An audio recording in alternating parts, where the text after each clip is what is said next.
Hello golfers. In this next video we're going to cover settings and how they pertain to the way to play what I call amateur golf.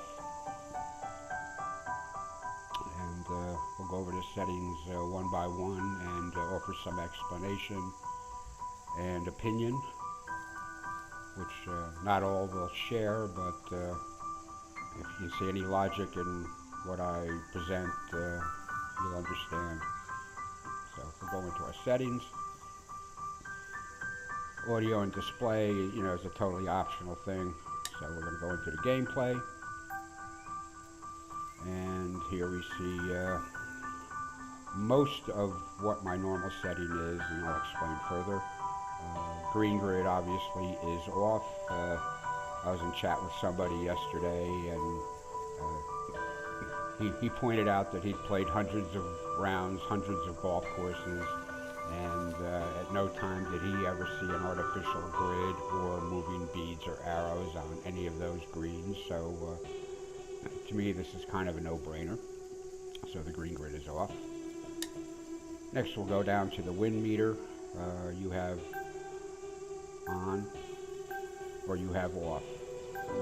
On gives you the arrow in the top of the screen along with a wind velocity number.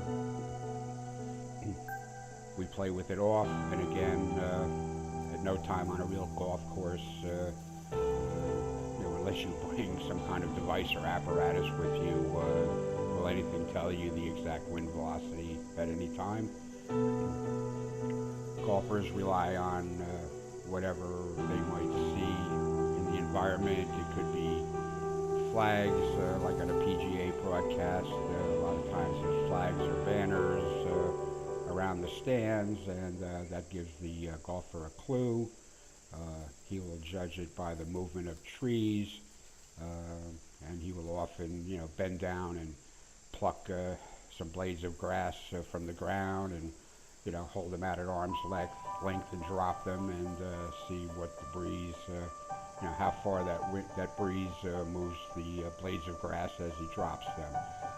That's not something we have available in this game, so we must rely on the movement of the flag on the green, the movement of the trees, and sometimes the ambient sounds you'll pick up of the wind. If it's rustling or blowing windy, if it varies in pitch, these are all clues to judging the wind,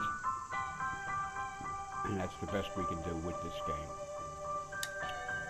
Shot suggestion, I had somebody asking me about this yesterday. We have on, club only, and off. What off does for you is gives you a driver on each and every shot, except if you're on the green, and if you're on the green, it gives you the putter. On will give you the suggested club for whatever situation you are in, for the distance, regardless of the wind or fairway hardness or speed or green hardness or speed. It's just giving you a club for the distance, nothing more. My choice is to leave it at club only, and I will offer the only one good reason I have for that is if you're on the tee, you know the yardage to the fairway landing spot you want, or you've taken note of the total distance of the hole. Let's say it's 400 yards, and what you want to do is take the appropriate short iron in to get close to the hole. Let's say you want to take a 120-yard carry pitching wedge onto the green, hopefully leaving you close to the hole. Your tee shot is adjusted accordingly. So say if it's 400 yards and you want to take a pitching wedge in there at 120 or so now you're looking at a tee shot of approximately 280 yards, which under nominal conditions would be a driver. If the hole is shorter and you're taking a 3-wood, you're planning for a different approach shot and a different approach club. So just think it's kind of just, when we're taking the time to play these rounds without the grid, without the meter, without the scout camera, relying on known yardages on the hole. If you've made the right tee shot, you already know which approach club you're going to be using, so just skipping an extra step there and putting that club in your hand if you've made the tee shot correctly.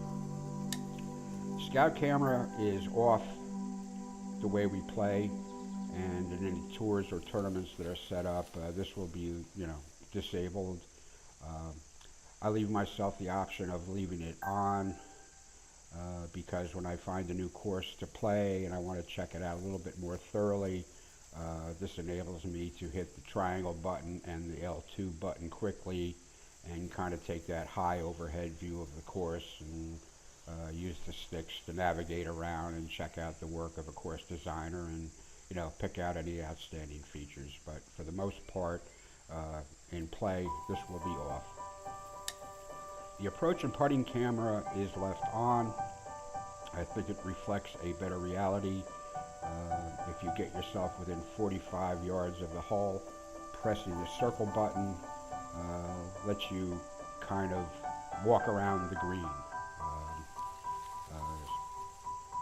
Rarely will you find yourself, 45 or a little bit less out, unless you've made a mistake with the previous shot. So 90% of, or probably 99% of the time, you'll find yourself either in a greenside bunker or in the fringe or the rough, and needing to make some kind of bunker shot or a short pitch, very short pitch, or some kind of chip to get you up close to the hole. So the reason the approach and putting camera is on is for that purpose. Drive difficulty, I see no reason to play it in anything but normal. You can play it hard or you can play hardest. And to the style of play we're talking about, first of all, this hardest is easily defeated with the shot modifier.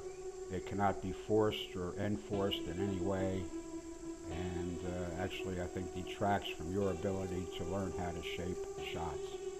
So again, I see no point leaving this at anything but normal. So that's the basic settings. Just turn that scout camera off. We'll back out of there for a second, and we're going to look at controls, which is, I just want to make a point about that. I play with the left stick, others might play with the right stick, so the whatever stick you're not using for the swing is the other stick is the one you can press a few times for different camera angles. Like when I'm near the green needing to make a chip, I'll hit it a couple of times so I get a little bit better view, and you'll see in other things. This course designer camera inversion is a default. I see no reason to change that. Never saw the need, nor anything on the gameplay camera inversion to anything but default. What's important here is the swing x-axis setting, and I have mine at inverted.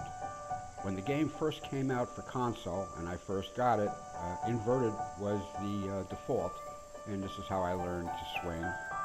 And about a year ago, July, there was an update to the game program which changed it to normal. So now, the next day or two, I'm going out there and all of a sudden everything is behaving totally opposite of what I'm used to. And a friend of mine pointed out that the recent update had changed the swing x-axis to normal, and so I just converted it back to the old default, and miraculously everything I had learned to do was now restored. So that's an important thing in the controls. Depends on when you got the game and what the default is. If you've gotten used to one way or the other, just continue with that, and you'll be fine. But if you're finding yourself where you'd rather use stick action it would be easier for you to execute draws with inverted, then switch it over. But if you're already comfortable with something, leave it alone, and that's all I can tell you about that. And again, all this other stuff, social is really online play with friends and stuff. These are what I find if I'm playing with friends to be the best settings. The turn order animation is quick, which often doesn't leave you with a long gap between shots with your friends. And these other things are, totally at your discretion, preference. So that's it for the basic settings. When I get into some practice demonstration in the next video, some of this stuff might become more clear.